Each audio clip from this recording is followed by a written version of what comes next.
The time change, 5:24, and on the 20th of the month, it's all the way at 5:14. So those evenings become pretty short. That sun gets shifted to the morning hours. It's a little better for the morning bus stops, not as great for after-school activities. This weekend, mid-70s, upper 70s both days, and notice the scattered shower chances. I'll start with the 7-day forecast first. Look how warm that is. Near 80 both days, Sunday and Monday. Next week, here comes that rain in the middle of the week, and then noticeably cooler, back to more typical November weather by next weekend after Veterans Day. Way out in the distance. There we see it. Brad, thank you.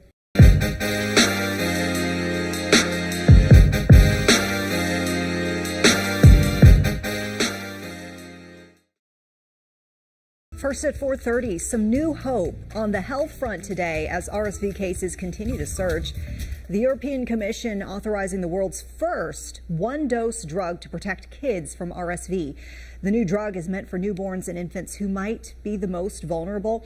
Health leaders say that it gives them immediate protection against the virus through an antibody. Thanks so much for staying with us for the news at 4:30. I'm Vanessa Rufus in for Carolyn Brock. And so, of course, this new drug development comes as children's hospitals nationwide are overwhelmed by these RSV cases. Some, in fact, even running out of beds. NBC's Maggie Vespa shows us the status of the surge. A new development in the fight against RSV, a preventative treatment to protect children from the virus, getting the go-ahead in Europe, the drug makers say, adding they'd submit their single-shot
Good afternoon.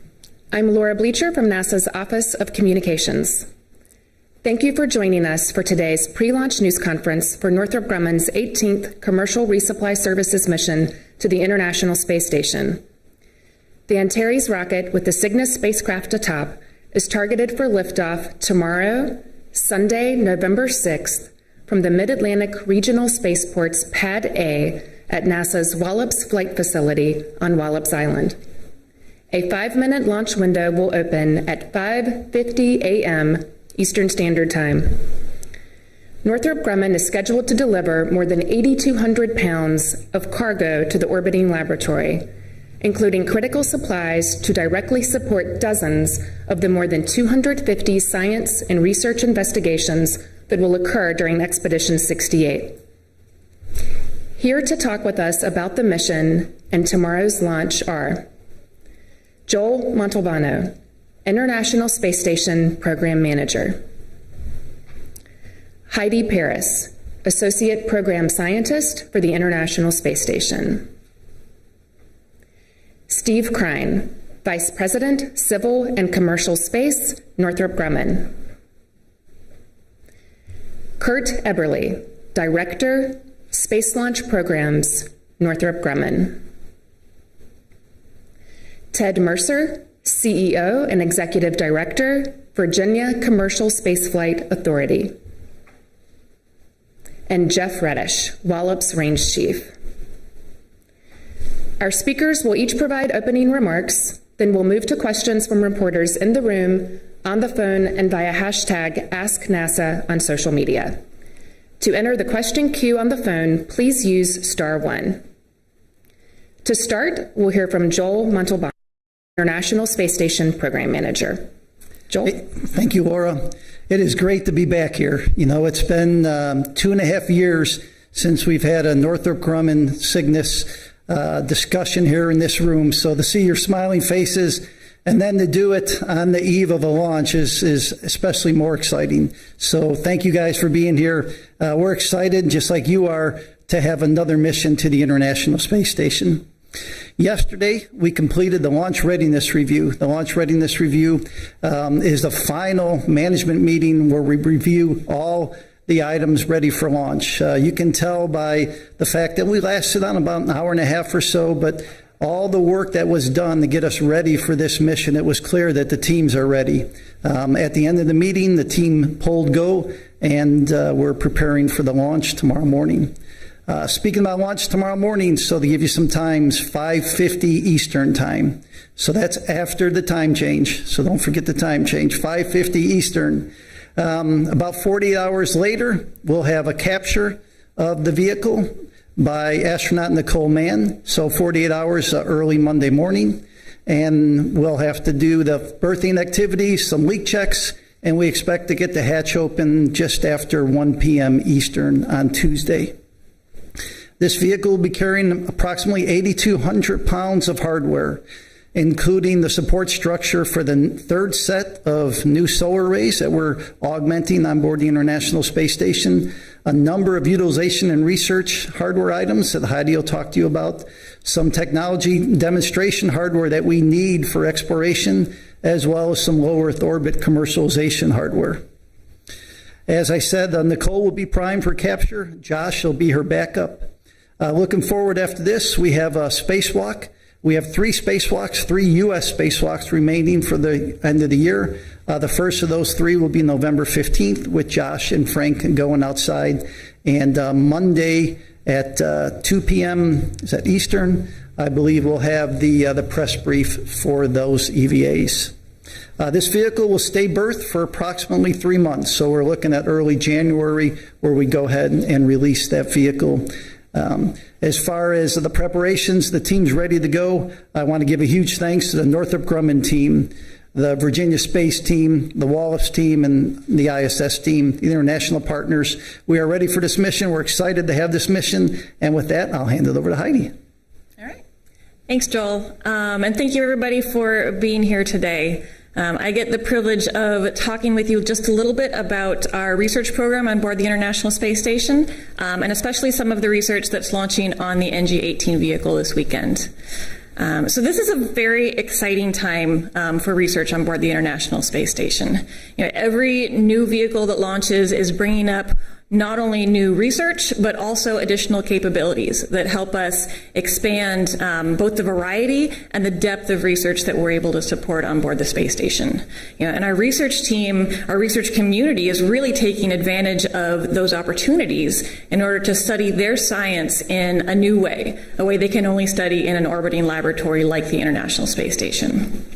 To date, we've had well over about 3,000 different investigations done on board the station.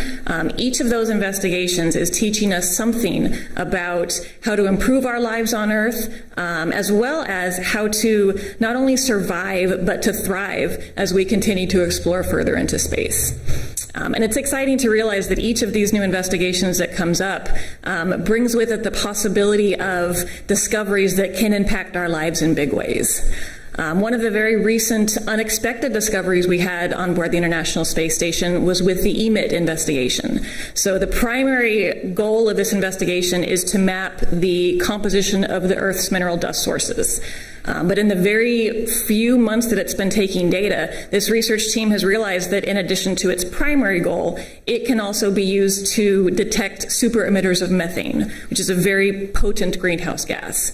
You know, so this finding opens up a whole new avenue for us to explore to help understand how the Earth's ecosystem is changing over time and how those changes are dependent on each other. So I want to talk now a little bit about the research coming up on NG-18. We have hardware and samples that are supporting right around 40 different investigations. About half of those are brand new on this flight. I do have a quick video I want to show that gives just a few highlights of the research that will be coming up on NG-18.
right, so you can see lots of great research coming up on NG-18.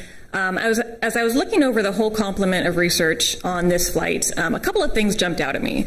First one is that there are a lot of firsts in terms of research on this flight. So the first attempt to categorize the very unique dynamics involved with catastrophic mud flows. One of the first studies to look into how microgravity impacts ovarian function. Also, as a part of the BIRDS 5 project, these are going to be the first satellites built and designed by the countries of Uganda and Zimbabwe. And that's data that will be provided to them that will be useful, that they would not normally have access to, but it also provides a foundation to build future spaceflight activities off of. And the second thing I noticed is that we have a lot of investigations that are building upon past successes and past results in the field in order to expand that area of research. So biofabrication facility is one example. This has flown before. It'll be flying a second time on NG-18, and they have modified and enhanced the capabilities of this facility in order to be able to enhance what it's able to do on orbit. Also, we have Plant Habitat 03, which is taking advantage of previous studies into plant epigenetics in order to understand how plants adapt in a second generation of spaceflight. The last thing I wanted to mention, which is what these pictures cover, is one of our longest running educational activities on board the International Space Station. It's called Sally Ride EarthCam. EarthCam stands for Earth Knowledge Acquired by Middle School Students. So, of course, this flight is named in honor of Sally Ride, which I think Steve will talk a bit more about in a minute. But she was instrumental in spearheading this investigation and making it a reality from even the beginning of the ISS program. So this investigation teaches students about geography and weather patterns and spacecraft orbits. And then they use that knowledge to take pictures of specific regions on Earth using a camera that's mounted on board the International Space Station. Very impactful investigation. They've had well over 1 million students participate since the beginning of that program. So like I said, lots of great stuff coming up on NG-18. We are very excited to get started and excited to see what discoveries come out of this research. Steve, over to you. Oh, great. Thanks, Heidi. And just wanted to echo Joel's sentiments. It's great to be back here at Wallops. It's been a long time, and it's really exciting to be back. On behalf of the I'd like to welcome you all to the NG-18 launch. Excited for tomorrow. I just want to thank our mission partners, NASA, Virginia Space, and all the folks at Wallops Flight Facility for all the hard work that's going into making tomorrow a highly successful mission. And also a very special thanks to all the Northrop Grumman folks out there and the ones on the pad working the final 8 load, which is now complete, and of course the preparations for tomorrow's successful mission execution and implementation. This will be NG-18 will be our 18th cargo resupply mission. 2011. Again, a great success record there with a highly reliable Cygnus vehicle. This is an interesting configuration. The NG-18 launch vehicle being the same mass-optimized configuration. A lot of the secondary structure and peripherals have been removed to maximize the cargo load and also the fuel load to really get the maximum complement of supplies, science experiments, and equipment to the space station. I think we're at 8,265 pounds, if I'm not mistaken, which is 1 pound of margin. So we really topped it off. And also we will be maximizing the fuel load to really allow for contingencies as required, and also for operational maneuvers on station to support our mission should the customer choose to exercise that. Cygnus is also, as you know, a multi-function vehicle. As Heidi mentioned, a lot of science on there. Also, in addition to the cargo, it's a great time this time of year for fall cleaning. And at the end, we'll be disposing of trash, of course, before re-entry at the end of the mission timeline. We mentioned the late load is now complete, which is exciting.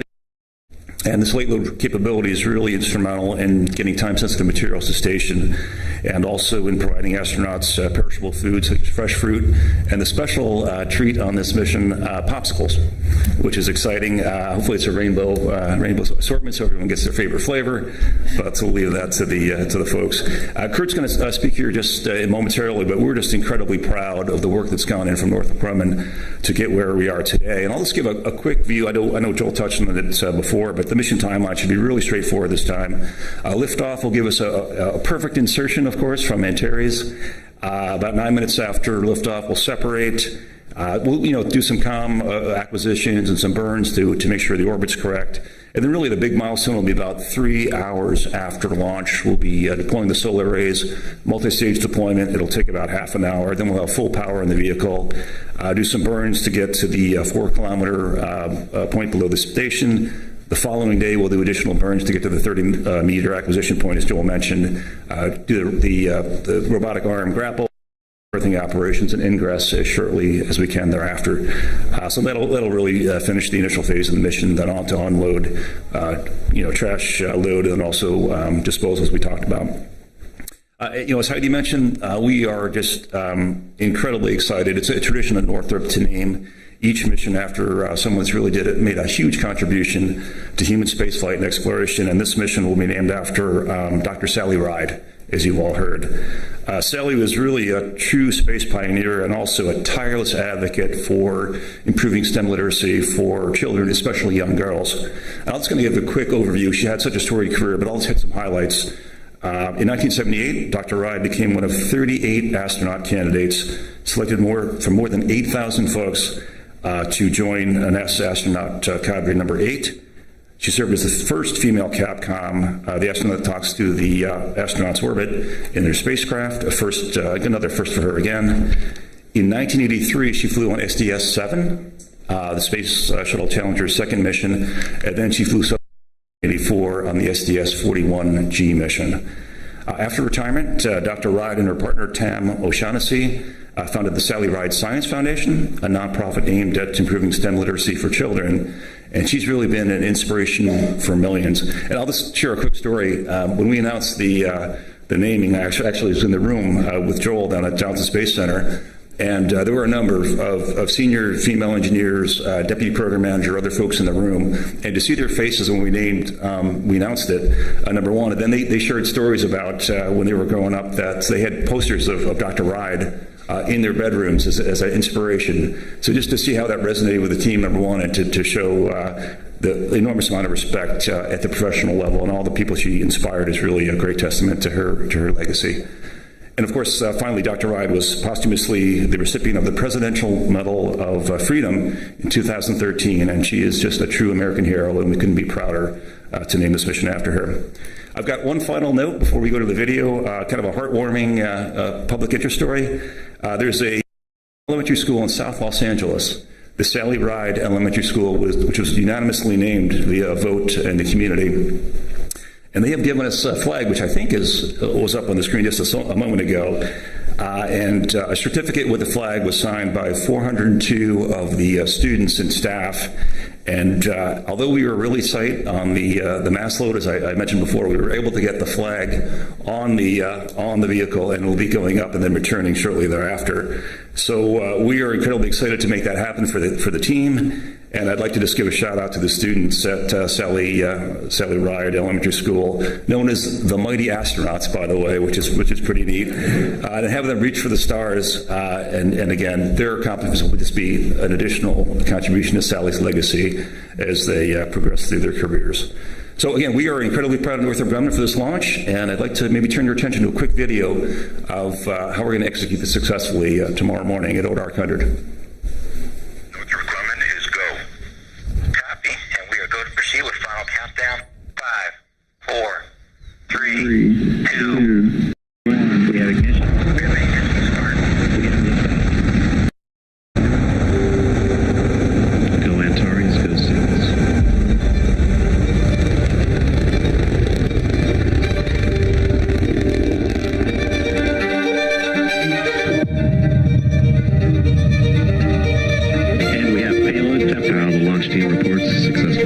Separation. A great view of Cygnus just outside the Unity module of the International Space Station, 250 statute miles above the Earth. Crew ready for Cygnus capture.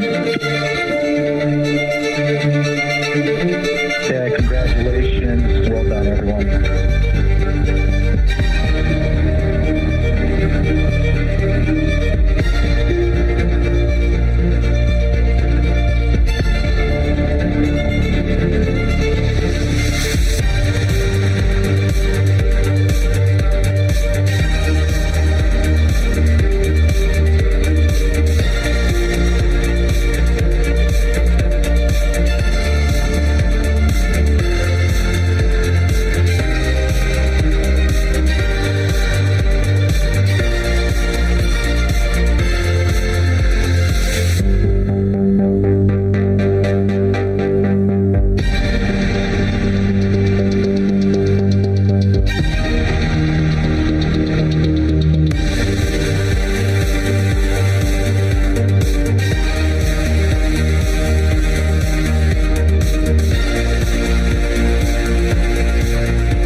Hello, everybody. Kurt Everly here, Space Launch Director. And I really like that video because it really highlights the employees that are behind this system and the employees that produce the hardware for the launch vehicle back in Chandler, Arizona, largely, and then on the spacecraft side in Dulles, Virginia. And so those are the people that really, deliver the hardware that the folks here locally at Wallops get to put together. So, and we were actually able to get some of them to come out and see the launch this time. Folks that are not really part of the program, but they are producing the parts and minding the store and keeping the doors open. So we're really happy to have them here to see the launch. So welcome, you guys. All right. So first of all, back last launch was NG-17 in February. Everything went really well. Post-launch data review was right on the money. That was the 6th launch of the 230 Plus configuration of Antares, which we developed specifically to meet the needs of the CRS-2 contract.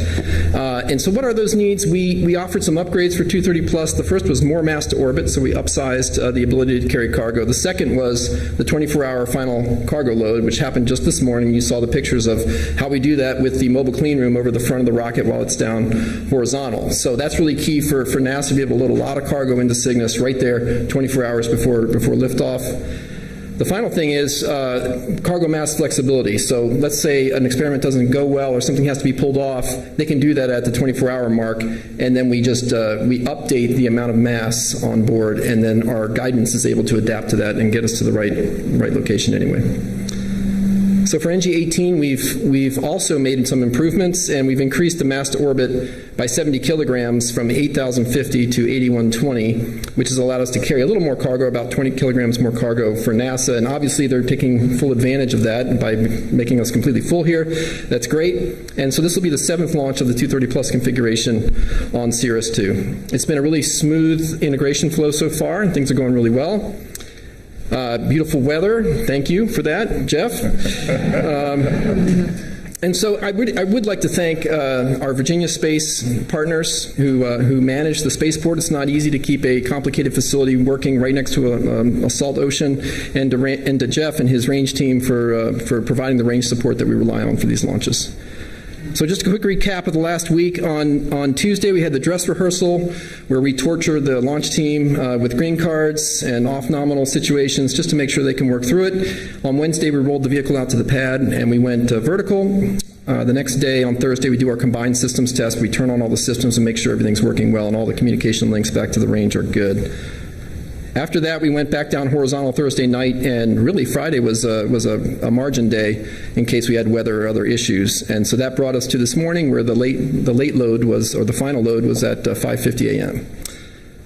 All right, so tomorrow morning, or late tonight, after we will go vertical around midday this afternoon, we will connect all the commodity lines back up, we'll do some leak checks, and then we'll do final arming.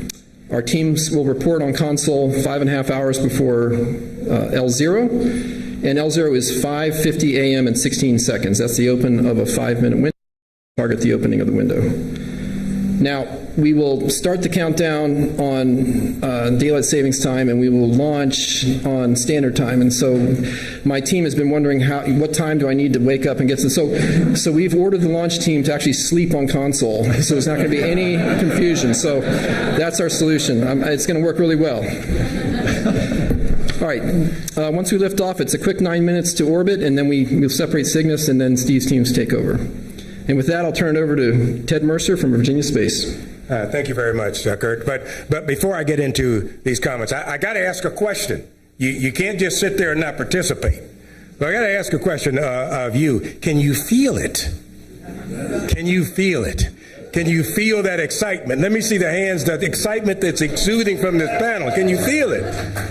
Absolutely. We're loving it. The excitement and the adrenaline is pumping, ladies and gentlemen, and we're looking forward to 0550 tomorrow morning.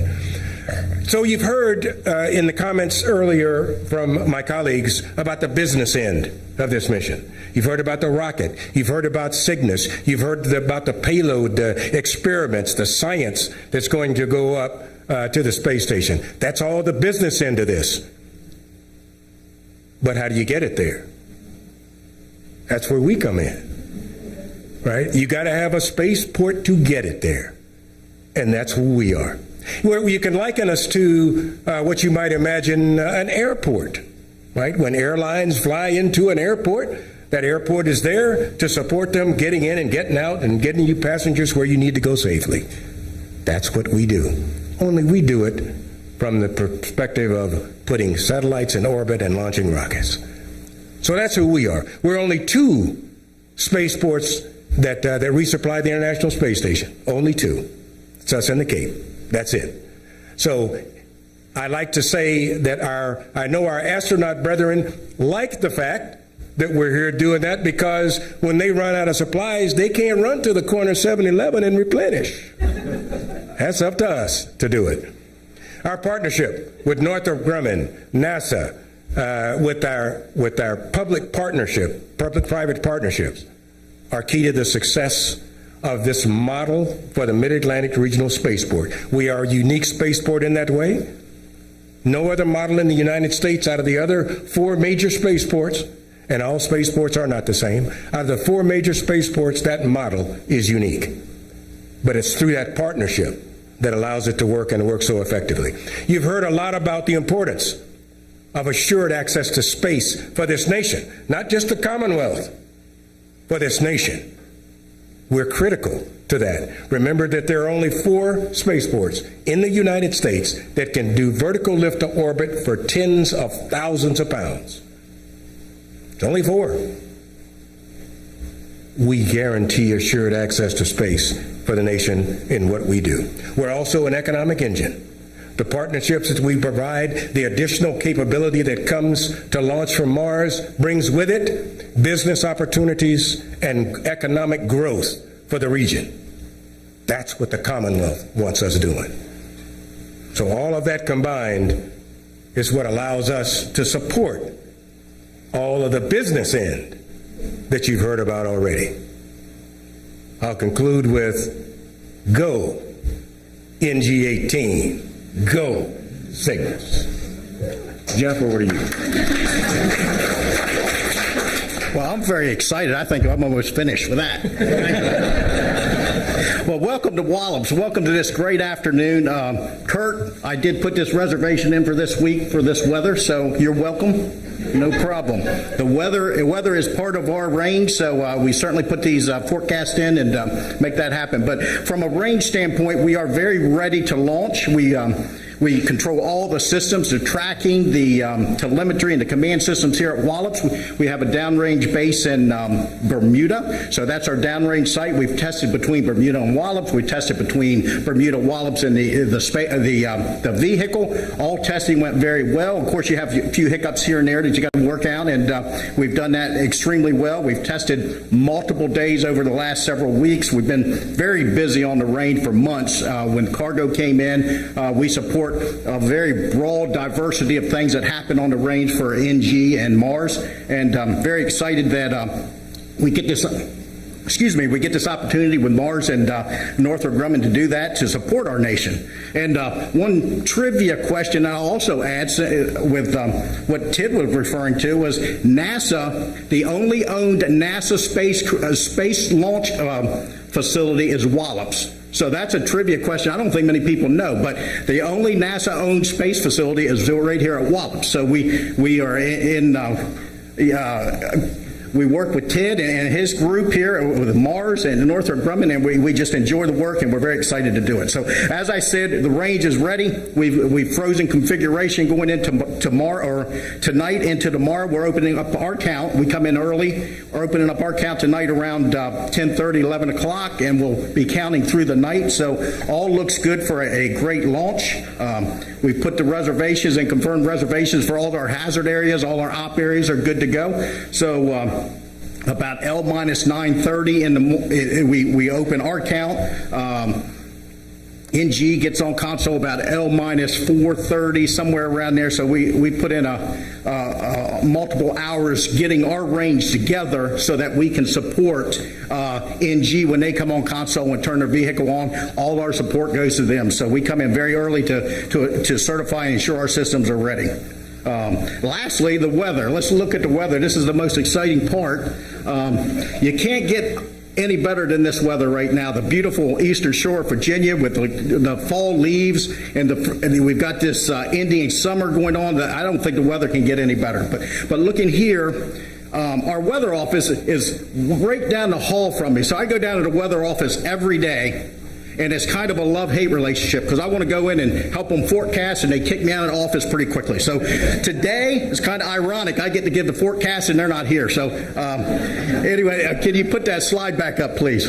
The weather is great. We've got an 80% chance of launching. If you look at this chart, it says probability of violation of 20%. Well, that's another argument I have with weather. I said, why don't you have the probability of a successful launch or having a launch of 80%? That sounds a lot better than a violation of 20%. So we have a probability of 80% to make this launch. The only concern is with the weather as seasons change here on the eastern shore. We have the hot and cold mixture, and we have a lot of low clouds before the sun comes up. So one of our concerns is that the fog. I don't know if you guys were up earlier, but you see a lot of fog out there. So we're a little concerned with the fog, but hopefully that'll, with a little bit of breeze and some help from Mother Nature, we'll be able to clear our paths up and be able to launch this thing. So with that said, I'm done. The range is go.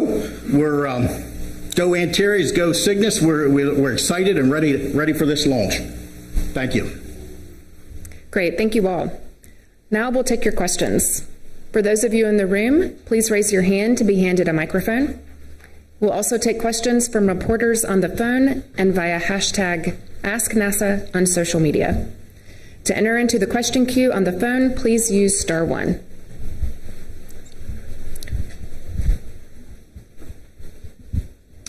Jeff Faust, Space News.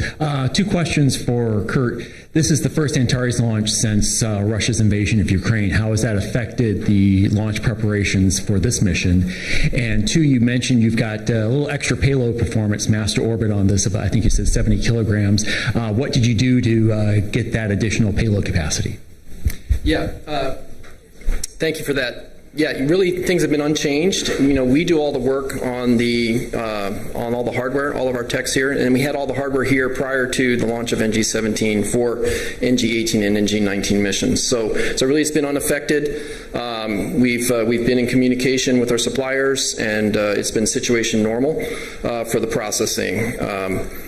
With regard to the 70 kilograms, we didn't actually change any hardware. What we did was we took the 6 flights of data that we had accumulated, and we refined the models of the propulsion performance for stage 1 and stage 2, and we took some of the conservatism out, and now that we had all that flight data to look at. And so by taking that conservatism out, we aimed a little higher, and we're able to offer a little bit more performance, and we were able to offer that back when we bid on the 2 missions here. The 2 missions being NG-18 and 19. Yes, my name is Brent Houston from Tacoma Voice. This question is for Mr. Eberly, talking about mass to orbit, thinking of Ares 330. I was reading about that the other day, about the after the 8th launch goes in the spring for Ares 230. I was reading that that will be nearly twice as powerful as the current 230 iteration, which means you'll need more propellant, which means you'll need a bigger HIF, which means a lot of things, and plus mass to orbit. I think you're referring to the Antares 330. Yeah, the Antares 330. Yes. So it's really excited about the development project we've announced just this past August, which is to develop a new first stage, a domestically sourced first stage from Firefly Aerospace, which is a company headquartered in Texas. You may know them because they launched a small rocket called Alpha, and they just had a successful second flight of Alpha that made it to orbit recently. So we have struck an agreement with them. We are going to partner on developing a new first stage, and you're right, it's bigger than the current first stage, and that's going to give us more capability, but it's not quite double. We're going to go from around, I said about 8,100 kilograms now mass to orbit. We're going to go up to 10,500 kilograms. And the way we're going to do that, the first stage is going to be a little longer, but it's also going to be and bigger diameter, and it's going to have rocket engines that they are going to develop for us underneath it, 7 Miranda rocket engines. your comment about the HIF, we took into account the size of the HIF, and we made sure that we stayed within the physical limitations of the HIF, and then we also have some constraints out at the pad on the rocket fitting within the system that pushes the vehicle up to vertical, and we wanted to make sure that we fit within those key pieces of infrastructure because they're really long lead and they were hard to develop in the first place back in the early 2010s timeframe. So yeah, we're really excited about that partnership. That's slated to debut to be ready to launch in late 24.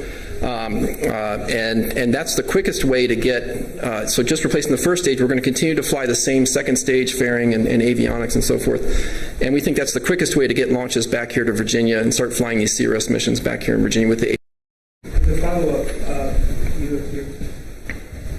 you're talking about also the medium lift vehicle after that. So how long will you be using the 330 configuration? Yep, good question. We're planning on 3 flights at least. And then we would, so after we develop that first stage, like I mentioned, that's the quickest way to get flying back here with that configuration. We would then embark on a second stage development with Firefly and a larger fairing, and we're calling that the medium launch vehicle right now. We've got a naming contest internal to the company, and we're looking for really good names from our employees. I'm sure they're going to come up with them, but that is slated for late 2025 debut of what we're calling just a medium launch vehicle right now. We're really excited about it. It's going to have, having a liquid first and a liquid second is going to give us more capability to higher altitudes. It's going to allow us to have more precise orbit injection. Which is not super critical for these CRS missions because Cygnus is very capable and maneuvers around all on its own plenty well. But for some of the other satellite launch type missions, we require to have a more precise injection than we can get with a solid stage as the last stage of the rocket. Thank you. We'll now go to the phone. We'll take a question from Marcia Smith from Space Policy Online. Thanks so much for taking my question. I don't know if this is for Joel or Heidi, but it has to do with the status of the JEDI experiment. I gather that there's either a proposal or an agreement to extend how long that's going to be up there. Could you sort of give us an update on that? And more broadly, how are you doing in terms of people wanting to put their experiments up on ISS? Are you getting into a crunch because there are so many customers, spots for them? Yeah, that's a great question, and I can take that. As I mentioned earlier, this is a very exciting time for research, and part of that is because we do have so many different investigators and so many different entities that want to take advantage of using the International Space Station. One of the unique aspects of the ISS, in addition to the sustained microgravity environment and the exposure to the unique environment in space, is that we also have a platform that allows us to see both down onto the Earth as well as up into space. We have a suite of investigations on board that are currently looking down and studying how the Earth's ecosystem is changing. I think there are about 7 on orbit right now. And they're doing it in different ways. But the interesting thing is that the nature of these observations is very complementary. And so even though the taking data for their primary purpose, they're able to see how changes in one area will impact changes in another area. So it gives us a really great opportunity to see, the interdependencies and how the Earth is changing overall. So I would say every investigation comes in with an expected lifetime, and that is the expected lifetime they need to complete their primary science objectives. Sometimes science investigations request to stay longer, and as long as there's no impact with other investigations that are currently on orbit, usually that's able to be accommodated. But in all cases, those requests are reviewed to make sure that all of our science sponsors who want to send up research are given the opportunity within the bounds that are allowed. So in terms of the JEDI investigation, the requests that come in are reviewed by the right folks within NASA, and that includes boards that include all of our different science sponsors to everybody is able to get the science that they need without impacting other investigations. Great, thank you. We'll now take a question from social media. Retraction Podcast. Is it on? We're good? Cool. Retraction Podcast from Twitter asks, will the plants being grown in PH03 inform the viability of growing all plants in space or only those related to the plants used in the experiment? Okay, I can take that one too. So Plant Habitat 03 is studying what we call a model organism plant. So this is a plant that has characteristics that are very indicative of other plants. So studying this one plant can tell us a lot about how other plants work as well. So in that way, the studies that we do on Plant Habitat 03 will have some ability to inform the growth of all different plant species. Great, thank you. Gentleman in the back, please, in the room. Two questions. First one, Peter Coles, WCPC. Northrop Grumman, Cygnus is known for its duration. How long is it going to be on orbit after it leaves the ISS? And what post-ISS missions does it have? And for Mars, with the increase of busyness in the spaceport, what are you guys looking forward to in the next couple of years with the new clients coming on, the new public partnerships and private partnerships coming on? Yeah, maybe I'll take the first one. Yeah, thank you. Yeah, because as I mentioned during the intro, we have really optimized the cargo and fuel load. There really won't be any secondary missions. So after we load up the trash complement, we'll really just linger a little bit, then do the reentry sequence and control burn thereafter. Over to you. Yep. All right, thank you. And in terms of Mars, we're looking for what appears to be exponential growth in the next 3 to 5 years of launch activity in our manifest out of Mars. We're growing that quickly. We expect to see that growth begin to uptick significantly as recently as next year, 2023.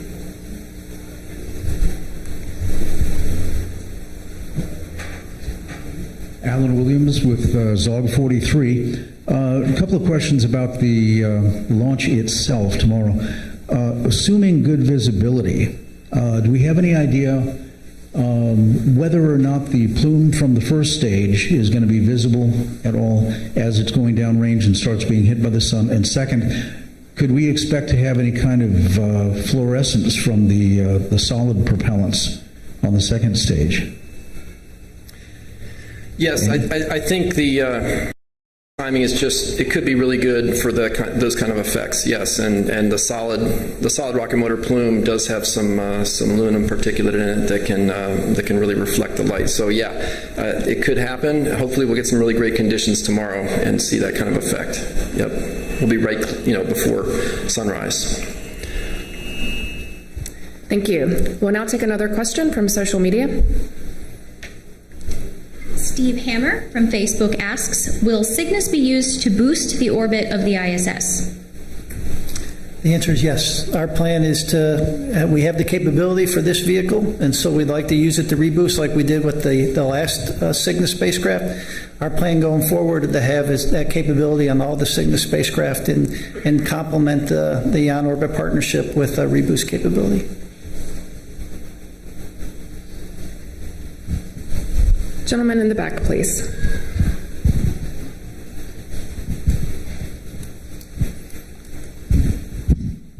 Scott Holmes from newsplusnotes.com. And before I came here, one of our younger readers asked me to ask this question. His name is Logan, and since he's underage, I'm not going to go any farther than that. But he wanted to know what the advantages were of resupplying the space station from Virginia as opposed to Florida. I can start, and then I'll hand it over to you guys. Good question, Logan. Thank you for paying attention to our space program. One of the coolest things about Wallops is you're generally always number one on the runway. And so we love coming out of Wallops. Working with Virginia Space, the Northrop team, and the Wallops team here is just an awesome partnership. And then to come here, they take great care of us. They take great care of the supplies we bring to the International Space Station. We're able to use the community. We use the community to fly fresh fruit. And so we're flying some fresh fruit on this vehicle that's coming from this community. It's just an awesome partnership that we have. And so from my standpoint, number one on the runway is always a cool thing. Yeah, and Logan, this is Kurt. I'll talk about some analysis we did on deciding where to launch this rocket to get to the space station. And the space station is in a circular orbit around the Earth. And in an orbit plane, it's inclined 51.6 degrees to the equator. So if you can imagine that, it's going around the Earth, kind of at an angle to the equator. And so back in, I think it was 2008, we did a bunch of analysis. We were able to do these simulations with computers that model how the rocket is going to fly through the air. And so we did some comparisons from launching from Florida versus launching from Virginia. And we found that you could get the same amount of performance from Wallops as you would get from Florida to that orbit plane of 51 degrees inclination to get to the space station. So in terms of performance of the station, it doesn't really matter whether you launch from Virginia or from Florida. I'll just add one thing. There's also a pizza truck with the pizza named after the Antares launch vehicle, so we have a lot of support locally. Great, thank you. That's a good point. Let's go to the gentleman there in the middle, please.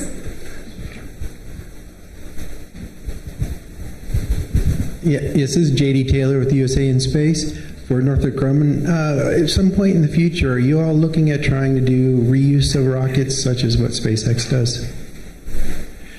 Yes, this first stage that I commented on, that's going to be the first stage for the A330, and then it's going to be the first stage for the later medium launcher. It has a 7-engine configuration, and so it will have a single center engine, and so that configuration is compatible with the relanding, where after you burn the first stage and you come back to land, the stage is very light comparatively, and so you really want to be able to light one single engine and have that steer you down to a propulsive landing. And so yes, we are thinking about that, and we're building in the capability to do reuse later in that development. We'll start out just with a expendable version, and then we'll bring in the reuse later is the plan. We'll take another question from social media. In response to the viewing map of the eastern seaboard, Paul from Twitter asks, which direction should one be looking? You'd be generally looking southeast. So, we launch on a southeast azimuth to get to that 51-degree inclination orbit plane. All right, thank you. Let's see, I have a question for Kurt. If for some reason we can't launch tomorrow, what are the next or future opportunities? Yes, okay, so I mentioned we have a 5-minute window, so the optimal launch time to get into that orbit plane, which is precessing over top of Wallops, when it gets over top of us, that's where we want to launch, is right into that plane. So we've allocated plus or minus 2.5 minutes for that, and we have enough performance on the rocket to accommodate that 2.5 minute difference from the optimal launch time, and so that just gives us some wiggle room in terms of scheduling the actual liftoff time. If we can't go today, then we have an opportunity tomorrow. The way the orbit precesses around, it'll be 23.5 hours later. So it won't quite be 24 hours later. It'll be a little bit earlier tomorrow. So we'll get even less sleep if we delay 24 hours. And so I'll mention so 24 hours later is no cargo refresh is my understanding, but if we can't go the first and the second day, then we would stand down and we would refresh the cargo and then go for a later date. Great, thank you. There are no questions in the room at the moment. I'll just remind folks on the phone line, please use *1 if you would like to get into the queue to ask a question. And I think we'll go to social media next. Thank you. Mandelbrot on Twitter asks, why are we launching satellites for Japan, Uganda, and Zimbabwe? That's a great question. So the Japanese Aerospace Exploration Agency, JAXA, they have a program called the BIRDS program. This is the 5th one of those missions, and the goal of this program is to help non-spacefaring nations to get their first step into spaceflight, and really use that as a starting point to build upon. So it's a great program, and these students that are working on these satellites are extremely excited, and it's just a great way to get them involved in spaceflight. Great, thanks. I think we have one more question in the room. Good afternoon. Jim Jenkins from Richmond, Virginia. This question is for Heidi, and it's mainly for the Red Wire team. How will it be possible to accomplish all the components related to cellular metabolism as you 3D print cellular tissue, not just in general, but especially in zero gravity? Yeah, that's a fantastic question. And I can give you a partial answer, and I would say you can also follow up with the Redwire team afterwards. I know they're here as well. So there are a lot of components that are involved in biofabrication, which is what the biofabrication facility is looking at. So in addition to cartilage, they need cells, they need blood vessels, they need lots of different systems to interact correctly. And so part of the purpose of the biofabrication facility is to see how they can get all of those components to interact in a way that it can stand up to the effects of gravity when those tissues are returned from space. So I look at biofabrication facility as a stepping stone to help us understand what we know and what we don't know and what we need to figure out in order to make this a viable option for being able to bioprint human tissues and human organs down the line. Thank you. I think we have time for maybe 2 or 3 more questions. And I have one for Jeff. How have you gotten the word out to people to ensure boats and planes don't interrupt the launch? I'm sorry, say that again. That's a great question. I didn't. Okay, how have you gotten the word out to people to ensure boats and planes don't interrupt the launch? Oh yes, we orchestrate. We've got surveillance assets that both for surface vessels and vessels or airplanes. We work with the FAA to close off the corridor that runs right through Wallops. Actually, we have a Victor Airway that runs right past Wallops. It's like the I-95 in the air that goes north and south. So we have to work with the FAA to clear those areas. So we've got those reservations in for that clearance. And from a surface area, we put in vacates. The Navy controls the ops areas out in the ocean, so we have to reserve space out in the ocean for that. And so we reserve ops areas, but the closer in areas, we actually put boats out there. We work with the Coast Guard. We work with the Virginia Marine Police. We work with local Chincoteague boaters to go to areas that kind of outlie or hazard areas to have boaters that may be potentially hitting those areas to tell them to warn them to go around our area. So we work with a lot of local boaters, the government, with the Coast Guard and many of the Navy and the FAA. So a lot of coordination goes on to surveil the area around Wallops, because the number one goal for NASA is to launch, safely without protecting people and property. So that's the number one goal, and we put a lot of time and a lot of effort into that coordination. Great, thank you.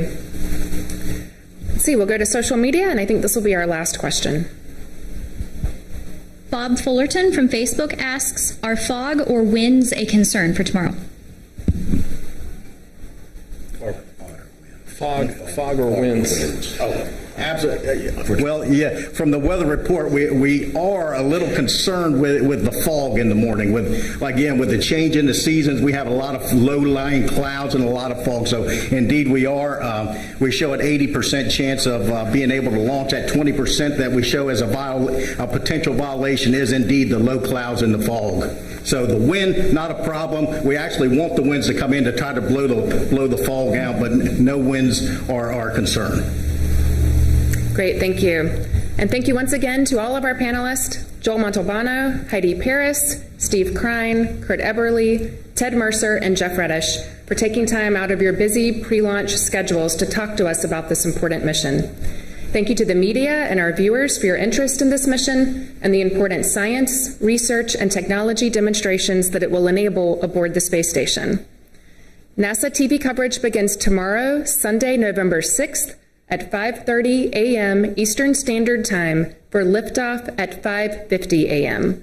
Stay tuned to nasa.gov/Northrop Grumman for launch updates. If you're in the local area and hoping to see the launch, note that the Wallops Visitor Center will open at 3:30 a.m. Viewers in the Mid-Atlantic also may have an opportunity to see it depending on their location and the weather. And don't forget to set your clocks back 1 hour. Go Antares, go Cygnus, go science. Thank you.